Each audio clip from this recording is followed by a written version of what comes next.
Detenete un segundo, no cambies, espera. Pensá que hace 10 años atrás WhatsApp no existía.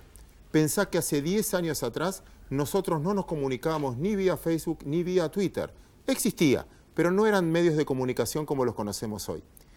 Y los que acertaron ese escenario se llenaron de dinero. La pregunta del programa de hoy es, ¿de qué vamos a hablar dentro de 10 años que no existe hoy? Y finalmente, esa es la apuesta. Pero vamos a recibir al amigo Santiago Bulat, que decidió volver. Santi, ¿cómo estás? Tuve que volver porque los mercados financieros me reclamaban en algún punto, así que dije, bueno. O la baja te dejó sin dólares. O la baja me dejó sin dólares. Son dos interpretaciones distintas que cada uno puede pensarlo. Sí, efectivamente, vamos a hablar de lo que pasó hace 10 años y lo que puede llegar a pasar también de aquí en adelante. Hablando exclusivamente de Argentina también, con un mundo que nos empieza a poner muchísimos más desafíos justamente se cumplen también 10 años desde la crisis de los Estados Unidos, ¿no? Que empezó a cambiar un poco las reglas de juego en el mundo. Bueno, este mes se cumplen 10 años de la caída de Lehman Brothers. Bueno, ahí está.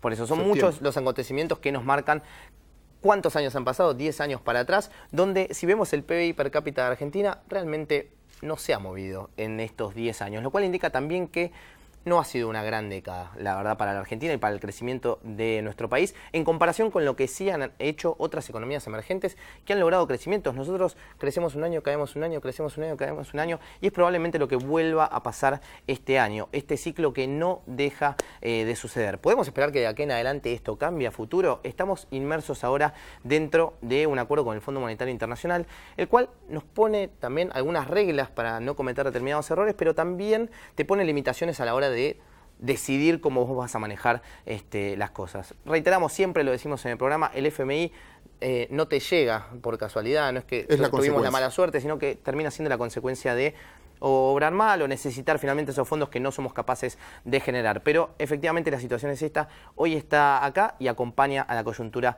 macroeconómica de la Argentina que no logra salir de este ciclo y es por eso que en un rato vamos a estar charlando qué puede suceder de acá en adelante. Te voy a agregar una sola cosa a lo que decías a tu editorial, que me parece muy bien. Como bien decía Santi, cuando medía el ingreso per cápita o cuánto ganamos cada uno de nosotros por persona aquí en Argentina y que no varió, hasta casi perdimos en los últimos 10 años, piense que perdimos algo mucho más importante que dinero. Perdimos tiempo. Y el tiempo, eso no cotiza. Una vez que pasa, pasa. Entiende de lo que hablo. Por eso, la intención del programa de hoy, y lo vamos a hacer con un economista para mí de lujo, en serio, uno de los, ojalá sea en algún momento el que conduzca la economía argentina, es muy joven él, pero aprendemos bastante, él se llama Martín Rapetti, él conduce dentro de la parte económica del CIPEC, y creo que es muy importante escucharlo por un trabajo que hizo precisamente post Fondo Monetario, cómo viene la economía argentina, pero con un objetivo, el objetivo del programa de hoy. Si no lo logramos, exíjanos y critíquenos, porque es ganar, volver a recuperar tiempo, pensar para adelante. Lo que pasó, ya no podemos hacer nada. Pensando para adelante es parte del objetivo de hoy. También tenemos AgroTips. Exactamente, va a estar Darío Guardado con nosotros en un ratito hablando de todo lo que tenés que saber del agro. Pero mientras tanto, te dejo nuestras redes para que puedan comunicarse con nosotros. Nos encuentran en Twitter, en Facebook y en Instagram como Equipo Bulat. Pueden también volver a ver todos nuestros programas en YouTube. Nos encuentran allí como El Inversor Oficial.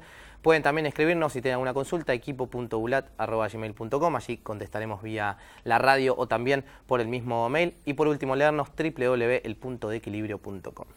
No, te extrañé por eso. ¿Viste? ¿Sabes lo que me lleva a mí decir las redes? Eso es lo más media hora. Me comía media hora de programa haciendo eso. ¿Vamos a trabajar? Vamos a eso. Empezamos de esta manera.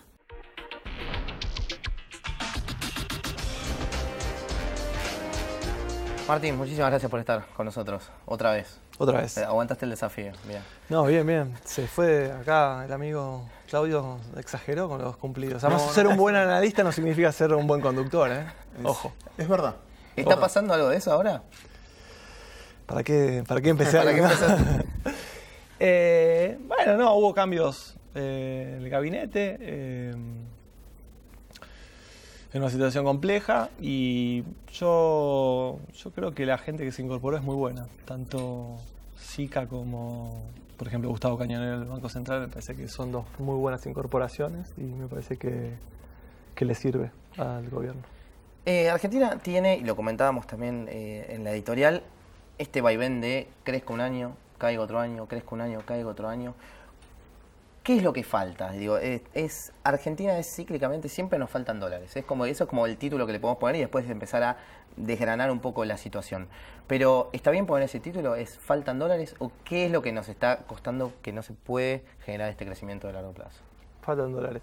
Sí, está bien. Yo lo llamé la economía del día de la marmota, esto de que estamos en un ciclo de que siempre empezamos en el punto de origen, pero en realidad no, como decía Claudio en la editorial, perdemos tiempo y en ese tiempo nos vamos rezagando. Sí, lo que nosotros encontramos es que si vos mirás incluso más allá de este ciclo de 10 años que ustedes están mencionando, donde el PIB per cápita está virtualmente estancado, porque un año crece, el otro año cae, si vamos más allá de ese periodo, vemos que la economía argentina es una economía que permanentemente transita una situación de déficits gemelos, déficit de cuenta corriente y déficit fiscal en general. Y eso es un exceso de gasto a nivel agregado, el déficit de cuenta corriente, sobre producción, o sea, gastamos más de lo que producimos. Y eso le ocurre también al sector público, o sea, eso es una combinación de sector público y sector privado. Yo creo que, digamos, el sector público esencialmente es un intermediario en la sociedad que toma recursos con impuestos y los gasta, entonces esencialmente es un reflejo de lo que la sociedad le pide. La sociedad le pide un conjunto de servicios públicos y protección social y da una cantidad de recursos que es menor a la que demanda para esos servicios. Entonces somos una economía que produce poco para lo que gasta o que gasta mucho para lo que produce. Ustedes hicieron un informe bastante comentado, por suerte, bastante divulgado. Bueno. Primero, dos cosas te quiero preguntar. ¿Por qué tendremos que escuchar a CIPEC para que me cuentes en breve qué es, en dos renglones? Y después, mirando para adelante, si los consultan, ¿qué medida que no se tomó ahora se puede tomar para tratar de salir de esta crisis estructural? A mí me pareció que era oportuno que escribiéramos ese documento porque yo siento que en la discusión pública hay, te diría, dos grandes miradas sobre la Argentina. Una, tal vez la más, bueno, no sé si la más, pero una de las más escuchadas es esta que ve el exceso de gasto público y entonces llama a una reducción brusca del sector público. Otra que está más enamorada de vivir con lo nuestro y la idea de que hay que poner un montón de controles a la economía para lidiar con estas tensiones del gastar mucho y producir poco. Otra que me parece que es la que estaba más me da la impresión en las primeras apariciones públicas del gobierno y del equipo económico del gobierno, que era esencialmente que la clave era bajar el riesgo argentino, bajar el costo del crédito, y esa es la vía de la inversión, y que de ahí salíamos. Y me parece que todas tienen una cuota de verdad, todas tienen algo capturan la verdad, pero me parece que no es el problema central de la Argentina, que para mí sigue siendo cómo aumentamos la capacidad productiva de los sectores que pueden exportar o que pueden competir con importaciones, que los economistas los llamamos sectores transables. Entonces me parece que nosotros, si queremos aspirar a crecer de manera sostenida, tenemos que tener una estrategia de desarrollo exportador, una estrategia de desarrollo productiva que aumente las capacidades productivas de estos sectores. Y esa es la clave para el crecimiento, porque de lo contrario, aspirar a evitar estos problemas de déficits gemelos vía la contracción del gasto es una estrategia muy de corto plazo, ¿no? Que no salimos más. Particularmente hablando de eso y pensando en estrategias en el más largo plazo, vemos un mundo que también en los últimos 3 años, ni siquiera te llevo a 10 años, ha cambiado mucho, sí. Sobre todo en las necesidades y en las demandas que tienen ellos también de países como el nuestro, por ejemplo. Se complica entonces la idea de poder empezar a generar ideas futuras para ver hacia dónde va el desarrollo de un país y demás, porque un mundo se empieza a volver más complicado. Quizás el propio Estados Unidos, que tiende a ser más libre comercio y demás, está con algunos productos tratando de ser proteccionista y demás. Vemos con China una guerra comercial, o sea, es un mundo que te empieza a poner muchísimas más incógnitas quizás de lo que era hace unos años. Sí, es un mundo más complejo desde lo comercial, eso no hay duda.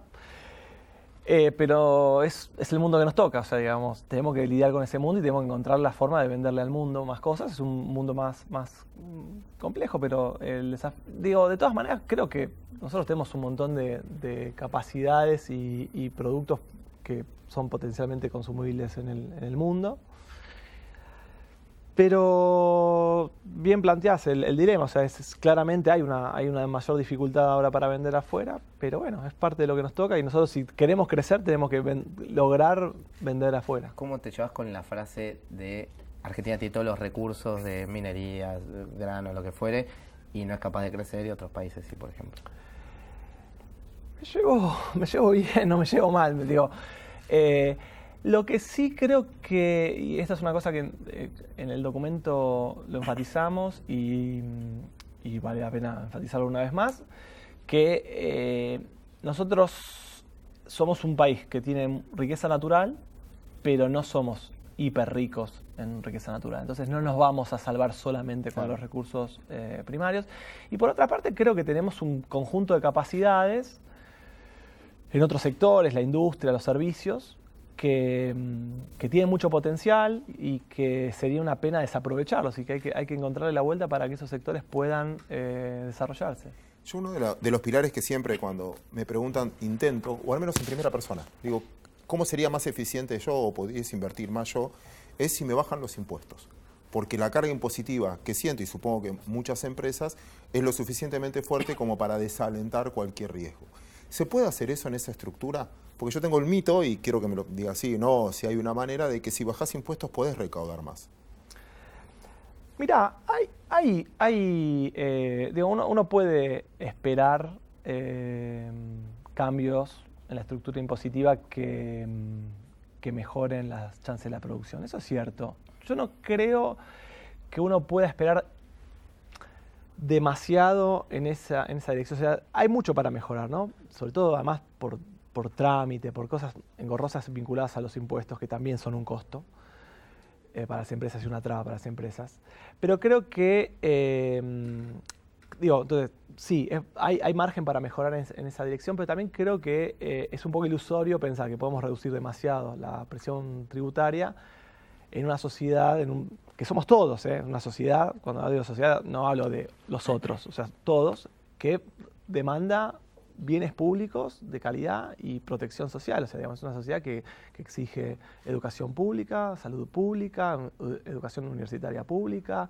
Entonces es una sociedad que está esperando que el Estado dé cosas y para eso tiene que contribuir. Entonces me parece que sí, que tenés razón, que hay margen para mejorar, pero no una cosa excesiva. O sea, uno no puede esperar que se baje demasiado la carga tributaria. No va a ser un motor. No, creo que no. Creo que el motor pasa por, entre otras cosas, por tener una macro más saludable, más estable. Me parece que es clave en esa macro que el tipo de cambio esté alineado, que evitar estos ciclos de apreciación excesiva que le hacen mal a la economía. Creo que el tipo de cambio tiene que tener un lugar en la agenda como más allá de la política desinflacionaria y financiera, tiene que tener en cuenta que el Banco Central tiene que tener en cuenta que sus decisiones impactan sobre la producción y el desarrollo económico, entonces eso tiene que estar dentro de la agenda. Y me parece que después tiene que tener una agenda productiva, agresiva, identificando los sectores y las firmas donde se pueden potenciar el crecimiento y favorecerlas. Teóricamente esa agenda deberían ser, o son, por lo que escucho, 4. Minería, donde tenemos valor relativo potable, turismo, sí. Poco explotado, donde tenemos, obviamente, mucho valor. Energía, si querés, en la parte de Neuquén o Vaca Muerta como inversión. Agregaría algo de tecnología por recursos humanos que tiene la Argentina. Como 4 motores productivos de la Argentina que tienen ventaja comparativa. ¿Los ves apostando ahí o no? ¿O es el que reclama va a tener defensa? Bueno, un gobierno tiene que identificar cuáles son los sectores a los que va a apostar, porque tampoco tiene capacidades ilimitadas el sector público, entonces tiene que priorizar dónde va a poner el eje. No sé si mencionaste el agro, pero digamos, bueno, está el agro ahí, obviamente.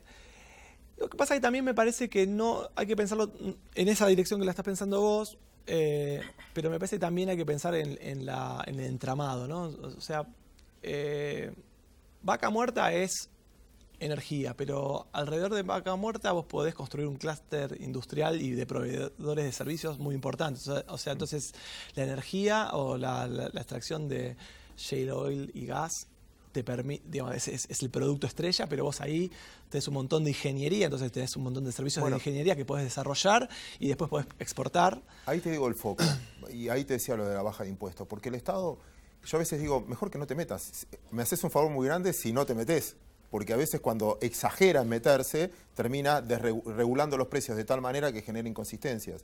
Y lo único que puede ayudar, que en algunos sectores lo hizo, es que impositivamente genere algún incentivo a que me desarrolle en ese lugar y no se produzca en Buenos Aires, que lo haga cerca de Neuquén, que el campo crezca cerca del lugar, creando la logística, la infraestructura, para que eso suceda. Pero eso digo de como foco, ¿no? Bueno, pero también ahí vas a necesitar al Estado para que el Estado te provea servicios públicos. O sea, digo, sin eso, sin los servicios públicos que necesitas alrededor de esas zonas, no vas a poder crecer, vas a encontrar cuellos de botella rápidamente. Entonces ahí el Estado lo necesitas. Sí, la infraestructura. La infraestructura sin duda, y además probablemente necesitas algún incentivo fiscal para que se radiquen empresas que sean proveedoras, que sean pymes.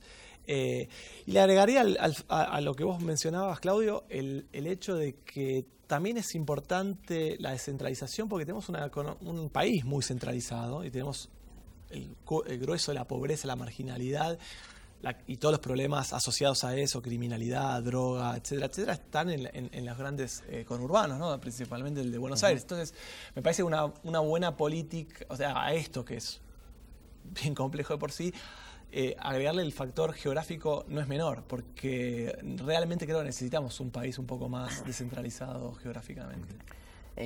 Martín, yendo a las últimas semanas en lo que pasó y lo que podemos esperar también, quizás para este año, ya no yendo tan en largo plazo.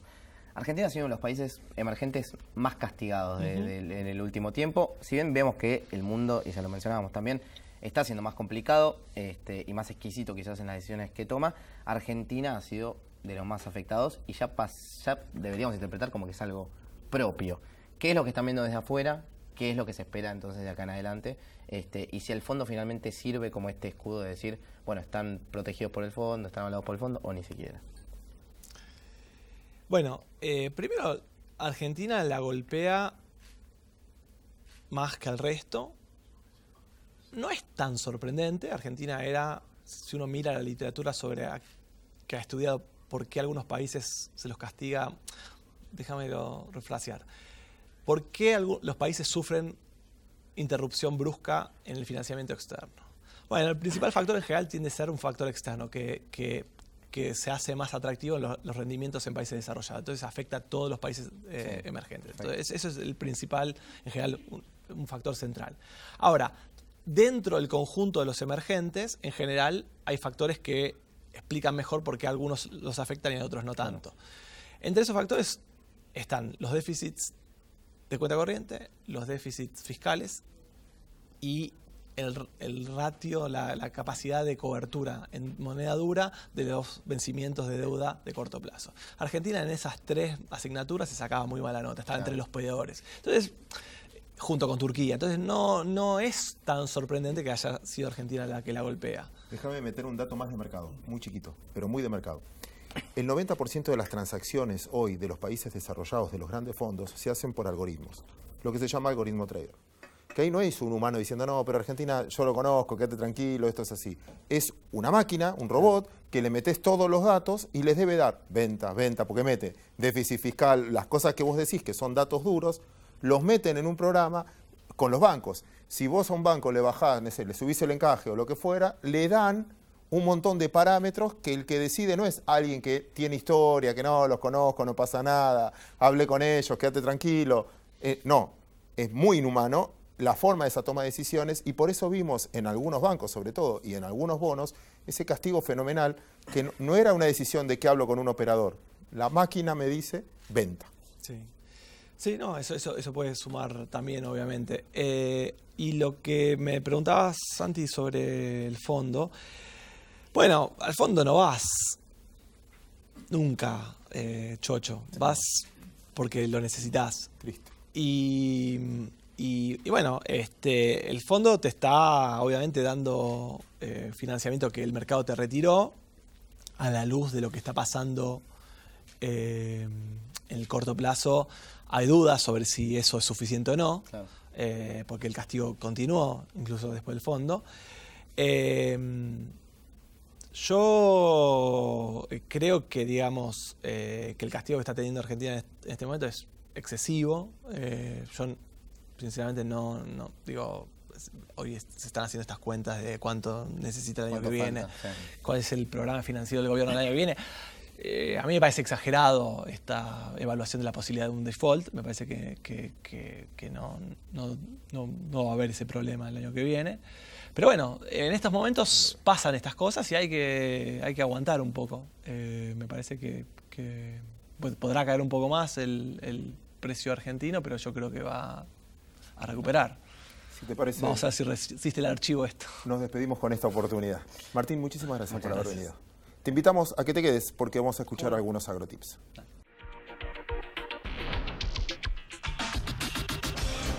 Hola, ¿cómo están? Bienvenidos a Agrotips en el Inversor. Hoy les quiero hablar de quiénes son los verdaderos dueños de la soja a nivel mundial. Estoy hablando de los dueños productivamente hablando, claro. Y vamos a mostrarles en un ratito algunas placas que grafican bien cuáles son las zonas de mayor producción de soja a nivel mundial. Sabemos que Estados Unidos y Brasil son los dos principales productores de la oleaginosa a nivel global.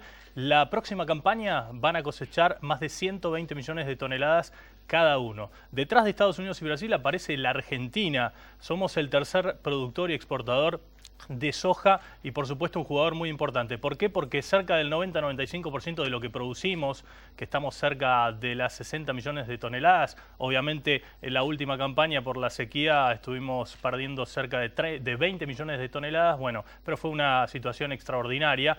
Argentina exporta entre el 90 y 95% de lo que produce en todas sus variables, en todos sus subproductos, ya sea poroto, harina de soja, aceite y también a través de energía renovable como es el biodiesel. La soja es la principal proteína vegetal que se cultiva a nivel global, pero en su gran mayoría se destina a lo que es la alimentación animal. No la comemos directamente los seres humanos, pero sí se utiliza para la alimentación de ganado bovino, de ganado porcino y también aviar. Es decir, la soja permite transformar lo que es la proteína vegetal en proteína animal para el consumo de las personas. Ahora sí, les voy a mostrar dos placas donde se ve bien clarito lo que es el top 15, los principales 15 productores de soja a nivel global. Estos son datos del 2017, de acuerdo al Departamento de Agricultura de los Estados Unidos y a la Compañía Nacional de Abastecimiento de Brasil y al Ministerio de Agroindustria de la Nación. Mato Grosso en Brasil es el principal productor de soja del mundo, más de 30 millones de toneladas. Lo siguen dos estados más de Brasil, Paraná y Río Grande do Sul. En el cuarto lugar aparece Buenos Aires, es el principal productor de soja de la Argentina con cerca de 18 millones de toneladas de soja. Recién en el quinto lugar aparece el primer estado norteamericano, Illinois, con 16,2 millones de toneladas. Luego Argentina, a través de Córdoba, que es el segundo productor de nuestro país, muy importante, ha crecido muchísimo la producción de soja en los últimos 15 años en la provincia mediterránea. Luego sigue otro estado muy importante en Estados Unidos, como es Iowa, con 15,4 millones de toneladas. Y aquí hago un paréntesis porque aparecen dos destinos muy significativos, pero son países, China y la India. Y ahí aparecen otros estados de Brasil como Goiás y allí también Minnesota en Estados Unidos, Paraguay y el tercer productor argentino que es Santa Fe con cerca de 10 millones de toneladas. Obviamente que ahí en las placas donde ustedes estaban viendo se describía bien lo que era la producción de soja a nivel global. Estos son los verdaderos dueños. Cuando uno le preguntan dónde se cultiva y se cosecha la gran porción de la soja a nivel global, bueno, esto es lo que tratamos de hacer en Agrotips, mostrárselos a todos ustedes. Hacemos una breve pausa, enseguida volvemos con el inversor. Auspició este espacio Somos San Miguel, una empresa argentina multinacional, líder en la industria de los cítricos. Somos experiencia e innovación. En Argentina, Uruguay, Perú y Sudáfrica, elaboramos productos de primera calidad, trabajando en armonía con el medio ambiente y con nuestra comunidad. Solo hay algo que me gusta más que manejar al amanecer, y es poder manejar los tiempos comerciales de mis granos. Imagina poder crecer sin límites. IPESA Silo. Si lo imaginamos, podemos.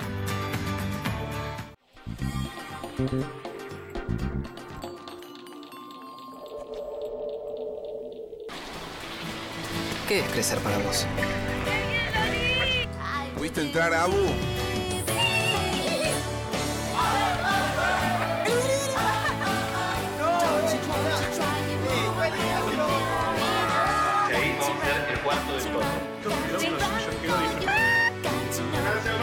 Para cada uno, crecer es algo distinto.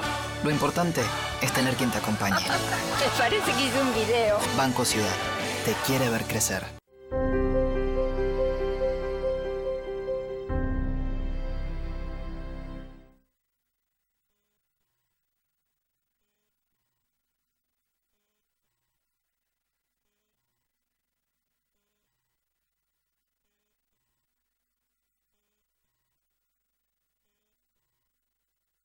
Un banco diferente.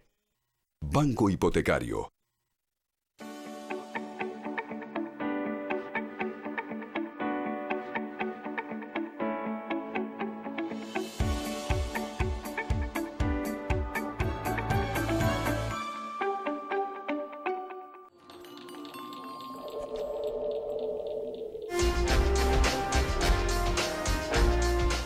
Espero que les haya gustado el contenido del programa de hoy. Igual escenario difícil de transitar. Difícil, sí, la verdad con mucho desafío de acá en adelante. Lo comentábamos, mundo y Argentina que resulta de los países más vulnerables y que no parecen que en el corto plazo vayan a sanearse, ¿no? La única ventaja, escuchando no solo este programa, sino varios, es que todavía la mayoría de las cosas dependen de nosotros. Sí.